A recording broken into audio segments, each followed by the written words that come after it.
नमस्कार। देश विदेश की ताज़ा खबरों के लिए आप देख रहे हैं आवाज़ इंडिया। मैं हूं आपके साथ अंजनी मिश्रा। आज देश भर में महाशिवरात्रि की धूम है। शिवालयों में भक्तों की भीड़ उमड़ पड़ी है।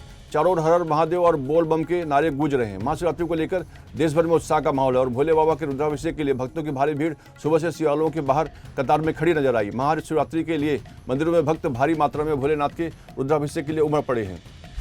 महाशिवरात्रि में आज 12 ज्योतिर्लिंग समेत सभी शिव मंदिरों में भीड़ उमड़ पड़ी है। मध्य प्रदेश के उज्जैन में महाकालेश्वर के पट रात 2:30 बजे खुल गए। अगले 44 घंटे तक भक्त बिना अनुमति के भगवान महाकाल के दर्शन कर सकेंगे। श्री काशी विश्वनाथ धाम और अयोध्या में फूलों से आकर्षक सजावट की गई है। इसके अलावा देश में अन्य राज्यों में मौजूद दूसरे ज्योतिर्लिंगों और प्रसिद्ध शिव मंदिरों में भी दर्शन को लेकर खास व्यवस्था की गई है। महाशिवरात्रि पर आज महाकुंभ का अंतिम स्नान पर्व है। इसके साथ ही महाकुंभ का आज समापन हो जाएगा।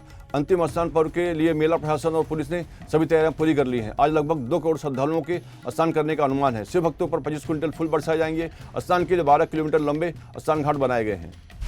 दिल्ली विधानसभा सदन में शराब नीति पर कैग रिपोर्ट पेश की गई। इस रिपोर्ट में कहा गया कि नई शराब नीति से दिल्ली सरकार को 2002 करोड़ रुपए का घाटा हुआ है। पॉलिसी कमजोर थी और लाइसेंस प्रक्रिया में गड़बड़ी हुई। LG-VK सक्सेना ने कहा कि पिछली सरकार ने इस रिपोर्ट को रोक कर रखा था। उपराष्ट्रपति जगदीप धनखड़ आज एक दिन की यात्रा पर अरुणाचल प्रदेश जाएंगे, जहां राज्य के कामले जिले के कंपोरिजो मंडल में न्यूकोम यूलो उत्सव में मुख्य अतिथि के रूप में शामिल होंगे। राष्ट्रपति द्रौपदी मुर्मू बुधवार को एक दिन के दौरे पर बागेश्वर धाम पहुंचेंगे। यहां 3 घंटे तक रहेंगे। इस दौरान वे विवाह सम्मेलन में मुख्य समारोह में शामिल होंगी। इस अवसर पर कन्या विवाह पर आधारित एक लघु फिल्म भी दिखाई जाएगी। समारोह में मध्य प्रदेश के राज्यपाल मंगू पटेल, मुख्यमंत्री डॉक्टर मोहन यादव और पंडित धीरेन्द्र कुमार शास्त्री भी मौजूद रहेंगे। बिहार में मंत्रिमंडल का विस्तार जल्द हो सकता है। इस मंत्रिमंडल विस्तार में बीजेपी कोटे से 4-5 विधायकों को मंत्री बनाया जा सकता है। वहीं 1-2 लोगों को नीतीश कैबिनेट से हटाया भी जा सकता है।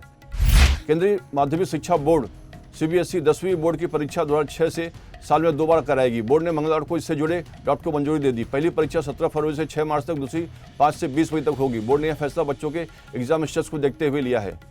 आजम खान के परिवार को बड़ी राहत मिली है। आजम खान के बेटे अब्दुल्ला खान की हरदोई जेल से रिहाई हो गई है। 42 मामलों में जमानत के बाद कोर्ट से रिहाई के बाद आदेश जारी हुए हैं। 17 माह 3 दिन जेल में रहे थे।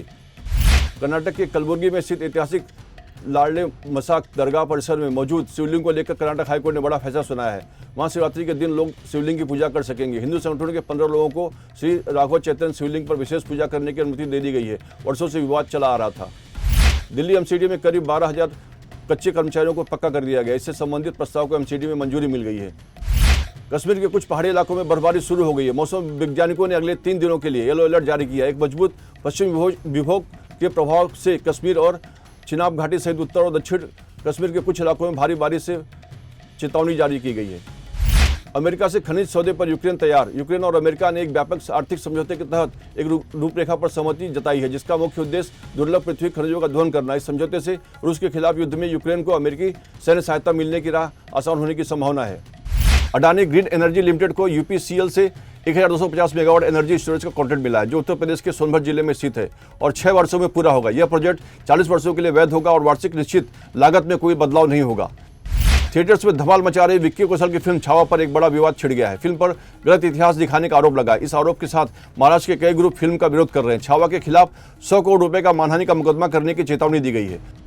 विक्की कौशल की ऐतिहासिक फिल्म छावा बॉक्स ऑफिस पर शानदार प्रदर्शन कर रही है। 14 फरवरी को रिलीज हुई इस फिल्म ने अब तक 350 करोड़ रुपए का आंकड़ा पार कर लिया है। चैंपियंस ट्रॉफी के 8वें मैच में आज इंग्लैंड और पाकिस्तान की टक्कर लाहौर के गद्दाफी स्टेडियम में होगी। दोनों टीमें टूर्नामेंट में पहली जीत की तलाश में हैं। महिला प्रीमियर लीग का 10वां मैच दिल्ली कैपिटल और गुजरात जायंट्स के बीच खेला गया। गुजरात ने पहले बल्लेबाजी करते हुए 20 ओवर में 9 विकेट खोकर 127 रन बनाए। जवाब में दिल्ली कैपिटल ने 15.1 ओवर में 4 विकेट खोकर 131 रन बनाए और मुकाबला अपने नाम कर लिया। आज शेयर बाजार बंद रहेगा। महाशिवरात्रि के मौके पर भारतीय शेयर बाजार में कारोबार नहीं होगा। नेशनल स्टॉक एक्सचेंज और बॉम्बे स्टॉक एक्सचेंज में कोई ट्रेडिंग नहीं होगी। शिवरात्रि के मौके पर कमोडिटी बाजार में भी कारोबार नहीं होगा। शेयर बाजार में जारी झटकों के बाद राहत। मंगलवार को सेंसेक्स 147.71 अंक की तेजी के साथ 74,602.12 पर बंद हुआ। वहीं निफ्टी 5.80 अंक की गिरावट के साथ 22,547.55 पर बंद हुआ। अभी के लिए बस इतना ही। देश विदेश की ताज़ा खबरों के लिए देखते रहिए आवाज़ इंडिया।